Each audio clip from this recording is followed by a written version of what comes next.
32 triệu đô la cho một vị thần chết có thể bay lơ lửng suốt 27 tiếng mà bạn không hề hay biết. Đó là MQ-9 Reaper của Mỹ. Chưa đến 10 triệu đô la cho một thợ săn bóng đêm mang dòng máu thực dụng, sẵn sàng biến thành mắt thần cho cả đội quân. Đó là Orion E của Nga. Giữa sự tinh vi của một siêu phẩm công nghệ và bản lĩnh thực dụng của một sát thủ dã chiến, MQ-9 của Mỹ và Orion E của Nga, ai mới là kẻ thống trị bầu trời không người lái? Câu trả lời sẽ có ngay sau đây.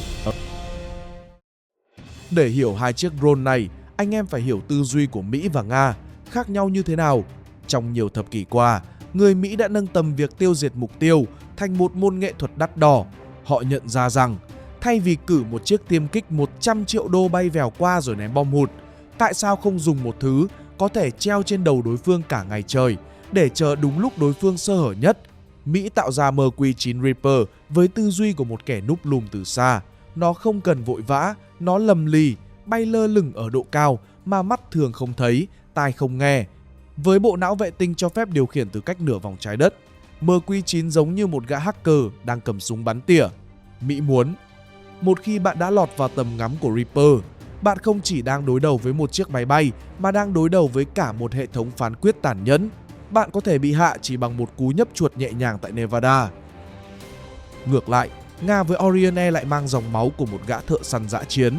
Sau những bài học xương máu tại các điểm nóng, người Nga hiểu rằng họ không cần một siêu phẩm quá hào nhoáng để rồi sót tiền không dám mang ra trận. Họ cần một thứ vũ khí có thể sản xuất hàng loạt, bền bỉ và đặc biệt là phải kết nối hoàn hảo với nắm đấm mạnh nhất của họ, pháo binh và tên lửa mặt đất. Họ tạo ra Orion E giống như một viên trinh sát dạn dày kinh nghiệm. Tư duy của Nga rất thực dụng. Tôi không cần chiếc drone của mình phải quá thông minh hay đắt đỏ. Tôi cần nó trở thành đôi mắt thần cho những dàn pháo phản lực phía sau. Orion E sinh ra không phải để phô trương công nghệ.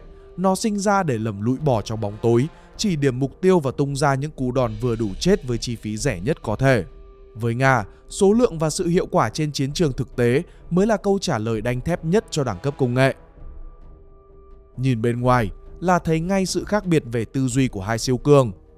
MQ-9 Reaper nhìn rất sắc sảo và đậm chất công nghệ tương lai. Nó không cần phải to lớn, lực lưỡng, nó giống như một viên đạn bạc, được vuốt thon tối đa. Tại sao Mỹ lại làm nó thon dài đến thế? Vì người Mỹ cực kỳ tự tin vào khả năng treo mình không tiếng động của nó. Nhìn nó giống như một gã điệp viên công nghệ cao. Thanh mảnh, lầm lì, nhưng ẩn chứa uy lực kết liễu tàn nhẫn và sẵn sàng tung ra cú đòn vào bất cứ mục tiêu nào dám xuất hiện trên màn hình radar của nó.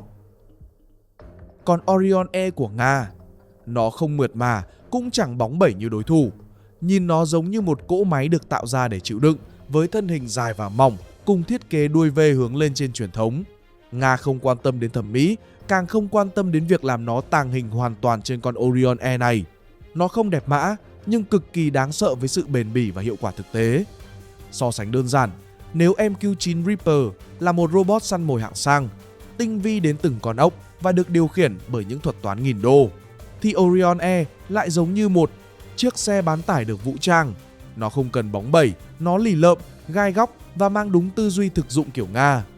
Tôi có thể không có những bộ cảm biến đắt đỏ nhất, tôi cũng chẳng cần vẻ ngoài hào nhoáng, nhưng tôi được sinh ra để lội bùn trên những chiến trường khắc nghiệt nhất, lùng sục mục tiêu cho pháo binh và tung đòn kết liễu với chi phí rẻ đến mức đối phương phải phát khóc. Về tốc độ, MQ-9 Reaper đang nắm giữ lợi thế tuyệt đối trong thế giới drone hạng nặng với động cơ tua bin cánh quạt 900 mã lực. Nó có thể đạt vận tốc hơn 480 km/h. Nhanh đến mức nào? Nếu xuất phát từ Hà Nội để săn lùng mục tiêu tận Vinh, MQ-9 chỉ mất chưa đầy 45 phút để có mặt. Trong khi đó, Orion E của Nga thong thả hơn với tốc độ chỉ bằng một nửa, mất gần 1 tiếng rưỡi mới tới nơi. Nhưng hãy nhớ, với drone, tốc độ không phải là tất cả. Người Mỹ và Nga thiết kế chúng không phải để đua, mà để chờ đợi. MQ-9 có thể treo mình trên không trung suốt 27 tiếng đồng hồ, lâu hơn cả một ngày đêm mà không cần nghỉ ngơi. Nó lầm lì, bền bỉ và không bao giờ biết mệt. Nếu bước vào một cuộc đua marathon về sự lì lợm, MQ-9 chính là một vận động viên thượng hạng mà Orion E vẫn đang phải hụt hơi đuổi theo. Nhưng vũ khí đáng sợ nhất của MQ-9 không nằm ở đuôi cánh mà nằm ở nhãn thần, cụm cảm biến đa phổ MTSB. Hãy tưởng tượng nếu camera của drone thông thường giống như bạn nhìn qua một chiếc ống nhòm cũ, thì hệ thống của Reaper giống như một siêu kính hiển vi có thể soi rõ từng nếp nhăn trên mặt mục tiêu từ độ cao 10 mét. Nó không chỉ thấy bạn, nó thấy cả tương lai của bạn, ngay trước khi nó kết thúc. Còn Orion E, nó chậm hơn, lâm ly hơn và không có bộ nhãn thần hào nhoáng như đối thủ. Nhưng triết lý của người Nga rất khác. Tại sao phải soi rõ từng nếp nhăn khi tôi chỉ cần biết tọa độ của bạn để pháo binh san phẳng cả khu vực? Orion E là một gã chỉ điểm lì lợm. Nó được tích hợp sâu vào hệ thống chỉ huy thông minh của Nga, biến nó thành đôi mắt cho những dàn pháo phản lực và tên lửa hành trình tầm xa. Nó không cần nhìn quá xa, nó chỉ cần nhìn đúng lúc và đúng chỗ để gọi hồn những nắm đấm hỏa lực khủng khiếp nhất từ mặt đất. Vậy khi thực chiến, chúng tấn công như thế nào? Đây là sự khác biệt thú vị nhất. MQ-9 Reaper không cần có mặt tại vùng nguy hiểm. Nhờ có hệ thống liên lạc vệ tinh và cảm biến hồng ngoại siêu hạng, nó đóng vai trò là một vị thẩm phán từ xa. Hãy tưởng tượng, phi công điều khiển MQ-9 có thể ngồi cách mục tiêu 10 km, thong dong nhâm nhi tách cà phê tại căn cứ Nevada, nhưng vẫn có thể nhìn thấu từng cử động của đối phương qua màn hình siêu nét. MQ-9 âm thầm gửi tọa độ đó cho các trung tâm chỉ huy toàn cầu, phối hợp với các lực lượng đặc nhiệm để tạo ra một cái bẫy hoàn hảo. Nhưng khi cần tự mình ra tay, Reaper trở thành một bóng ma kết liễu tàn nhẫn. Với loại tên lửa đặc biệt như Hellfire R9X, bom ninja thứ vũ khí không dùng thuốc nổ mà sử dụng 6 lưỡi kiếm bung ra khi va chạm. MQ-9 có thể tiêu diệt mục tiêu ngồi trong xe hơi mà không làm ảnh hưởng đến người đi đường ngay bên cạnh. Đánh với MQ-9, bạn không phải đang đấu với một chiếc máy bay mà là đang đối đầu với một hệ thống phán quyết công nghệ cao. Nó có thể hạ gục bạn từ một cú click chuột chính xác đến từng mm. Ngược lại, Orion E của Nga lại hiện thân là một kẻ chỉ điểm bão lửa. Người Nga không thiết kế nó để thực hiện những vụ ám sát cá nhân cầu kỳ. Họ cần nó trở thành một viên trinh sát chiến hào, bám trụ bền bỉ trên chiến trường để vẽ đường cho hươu chạy. Hãy tưởng tượng Orion E lầm lũi bay lượn trên vùng tranh chấp, lặng lẽ gửi dữ liệu mục tiêu theo thời gian thực về cho các dàn pháo phản lực SMERT hoặc tên lửa hành trình Iskander ở phía sau. Nó không cần trực tiếp kết liễu bạn, nó chỉ cần nhìn thấy bạn. Khi cần tấn công trực diện, Orion E trở thành một thợ săn thực dụng với các loại bom thông minh giá rẻ như KB-50. Nó không cần những công nghệ quá xa xỉ, nó dùng số lượng và sự lì lợm để bóp nghẹt đối thủ. Đánh với Orion E, bạn không chỉ đấu với một drone trinh sát mà là đang đối đầu với cả một nắm đấm hỏa lực khổng lồ của quân đội Nga, nơi mọi vị trí của bạn đều có thể biến thành bình địa chỉ vài giây sau khi Orion E bay ngang qua. Nhiều người sẽ bảo, lý thuyết là thế, nhưng thực tế thì sao? Câu trả lời đang hiện hữu rõ mồn một trên các bản tin thời sự quốc tế hàng ngày. Với MQ-9 Reaper, nó là một huyền thoại đã được tôi luyện qua lửa đạn. Từ những sa mạc rực lửa ở Trung Đông đến những vùng biển lạnh giá tại Biển Đen, MQ-9 đã thực hiện hàng vạn giờ bay trinh sát và hàng nghìn phi vụ tiêu diệt mục tiêu giá trị cao. Nó không chỉ là máy bay, nó là một sát thủ không bao giờ ngủ trong mắt đối phương. Chỉ cần một bóng dáng mờ nhạt trên màn hình radar, một cái tên có thể biến mất khỏi bản đồ thế giới mà không cần một tiếng súng nổ dưới mặt đất. Reaper đã chứng minh nó là một vị thần định đoạt số phận, lặng lẽ giám sát và kiểm soát mọi biến động của hành tinh từ khoảng cách nửa vòng trái đất. Còn Orion E, nó là một chiến binh thực thụ đang bước vào độ chín. Nếu MQ-9 là một siêu sao hào nhoáng với bề dày thành tích toàn cầu, thì Orion E là một tân binh lì lợm đang rèn bản lĩnh trong những lò lửa chiến tranh nóng bỏng nhất như Syria hay Ukraine. Nó không cần những phi vụ ám sát chấn động truyền thông, nó âm thầm trở thành đôi mắt thần cho những dàn pháo binh hùng hậu của Nga. Mỗi mét vuông đất mà Orion bay qua đều trở thành mục tiêu nằm gọn trong tầm ngắm của những cơn mưa hỏa lực. Sự khác biệt rõ ràng nhất là ở quy mô.